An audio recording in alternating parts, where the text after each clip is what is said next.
হ্যাঁ বলো। ব্যাটারিগল্লি দোয়াপাড়া সার্বজনীন পুজোজ্জীবন পরিষদ সিংহবাবুর বাড়ি হাজারি লাইন থেকে উত্তম পাল্লে কারখানা থেকে আমরা প্রতিমা নিয়ে আসছিলাম। ঠিক আছে, প্রতিমা নিয়ে আসার সময় আমরা খুব সুশৃঙ্খল ভাবে প্রতিমা নিয়ে আসতেছি। হঠাৎ করে এই যে এটা কি বলে কদম মোবারক শাহী জামে মসজিদ তোরণ এর সামনে যখন আমাদের ভ্যান গাড়ি দাঁড়ায়, হঠাৎ করে উপর থেকে কিছু দুর্বৃত্তকারীরা প্রতিমার উপর পানি নিক্ষেপ করে। প্রতিবাদ করতে যখন আমরা কিছু ছেলে উপরে উঠি, তখন ওরা আমাদের তিনজনকে আটকে রাখে। দুর্ভাগ্যবশত আমি চলে আসছি, আমার হাতে আঘাত। ওরা মারছে কি দিয়ে? ইট পাটকেল ছুটছে। এরপরে দুইজন ছিল ব্যাট স্টাম্প।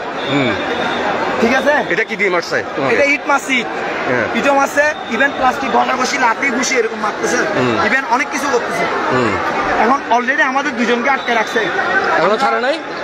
দুজনকে ছেড়ে দিছে, কিন্তু আমি একজনকে দেখছি, আরেকজনকে এখনো পর্যন্ত দেখি নাই। ঠিক আছে, দুজনে আমাদের এলাকার দোবাপাড়ার, কিন্তু আরেকজনকে আমি এখনো পর্যন্ত দেখি না। তারপর আমাদের বড় ভাইরা বলতেছে আরেকজনকে ছেড়ে দিছে, দুজনকে ছেড়ে দিছে। ওর খবর নিছো? আরেকজনের খবর এখনো নি না। একজনকে আমরা চট্টগ্রাম মেডিকেল হাসপাতালে পাঠাইছি, ওর ফ্যামিলি সহ। ওর মাথা ফাটা দিছে এবং প্লাস পাইও ইনজুরি। ওকে মেডিকেলে? এখন মেডিকেলে? হ্যাঁ, ওরা ওইখানে ওরা মিনিমাম প্রায় আধা ঘন্টা হতে 40 মিনিট পর্যন্ত রাখছে। বুঝতেছেন, এখান থেকে আমরা রিক্সা করে দোয়াপাড়ায় গেছি, আবার ওইখানে আমাদের কমিটির সবাইকে কি নিয়ে এসছো আনতে হয়েছে। বুঝতে পারতেছেন কতটা সময় ব্যয় হয়েছে। ওই পর্যন্ত ওইখানে আক্রমণ করছে, ওইখানে ওদেরকে টর্চার করেছে। ওইখানে ওরা অনেকক্ষণ রেখে দিয়েছে। ওদের তো লোক বল কম ছিল, আমরা তো জাস্ট সবাই আসছে। পূজাটা আমরা এবারের পরিস্থিতি অনুযায়ী আমরা পূজাটা ছোট করে ফেলছি, না হলে আমাদের বিরাট আয়োজন। আমাদের দুর্গাপূজার কমিটির ফান্ড থেকেও আমরা কি বন্যার্থদের সহযোগিতা করছি, আমাদের পূজা মণ্ডপের বাজেটটা কমায় পূজা কমিটি। কিন্তু এরপরও দেখতেছি এই দুর্বৃত্তকারীদের হামলাটা আমরা কিন্তু মানানসইভাবে নিতে পারতেছি না। কথা হচ্ছে এটাই, সংখ্যালঘুদের উপর আক্রমণ কেন? এই জিনিসটা কিন্তু আমরা দাবি রাখবো অবশ্যই। অন্তর্বর্তীকালীন সরকার বলেন, উপদেষ্টা বলেন, যে হোক না কেন, এটা আমরা অবশ্যই দাবি রাখবো তার উপর। সংখ্যালঘুরা এখনো পর্যন্ত সেফ না, এখনো পর্যন্ত বাংলাদেশের সংখ্যালঘুরা সেফ না। ঠিক আছে, সবাই বলে এখন আমাকে বলো, উৎসব সবার, কিন্তু এখন আমাকে বলো এখানে তোমাদের ছেলেরা আর কেউ আছে আটকানো? আমাদের ছেলেরা আপাতত আমি জানি না এখনো পর্যন্ত কেউ আটকানো আছে কিনা। তোমরা কজন ছিল? কয়জনকে ধরে নিয়ে গেছে? আমরা প্রতিমার সময় টোটাল 6 হতে 7 জন ছিলাম। 7টা ব্যান গাড়ি করে ছোট প্রতিমা নিয়ে আসতেছি। আমরা কিছু দুইটা বাইক আসছিল আমাদের সাথে, দুটো বাইক নিয়ে আসছিলাম, আর 3-4 জন প্রতিমা নিয়ে ব্যান গাড়ির সাথে ছিল। যখন একজন উপর উঠছে, এর পিছিয়ে পিছিয়ে আমরা বাইক থেকে নেমে আর 2 জন উপর উঠছি।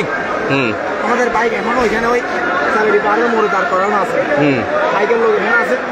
কিন্তু আমরা 2 জন, মানে ওই ছেলেটা কেন উঠছে, প্রতিমা তো টাইম আসছে আমরা দেখছি, আমরা ওই ছেলেটা উঠছে ওই জন্য, ওই ছেলেটাকে নিয়ে আসার জন্য আমরা গেছি। ওইখানে যদি 500 জন ছেলে থাকে, 6-7 জন ছেলে, কখনো ওই 500 জন ছেলের কি কিছু করতে পারবে না। আমরা এটার প্রতিবাদ করার জন্য এখানে উঠি নাই, আমরা যা উঠছি ওই ছেলেটাকে নিয়ে আসার জন্য। কারণ আমরা জানি সংখ্যালঘুর দিক দিয়ে বাংলাদেশে আমাদের কোনো আত্মমর্যাদা নাই। ঠিক আছে, ওইটা যেই সরকার আসুক না কেন, বাংলাদেশে আমাদের হিন্দুদের সংখ্যালঘু বললেও কম, আমরা হিন্দুদের কোনো নিজেদের স্বাধীনতা নাই। যার কারণে আমরা ওই ছেলেটাকে নিয়ে আসার জন্য উপর উঠছিলাম, কিন্তু ওরা আমাদের কথা না শুনে আমাদেরকে ব্যাট দিয়ে বাড়ি মারছে, ইট মারছে।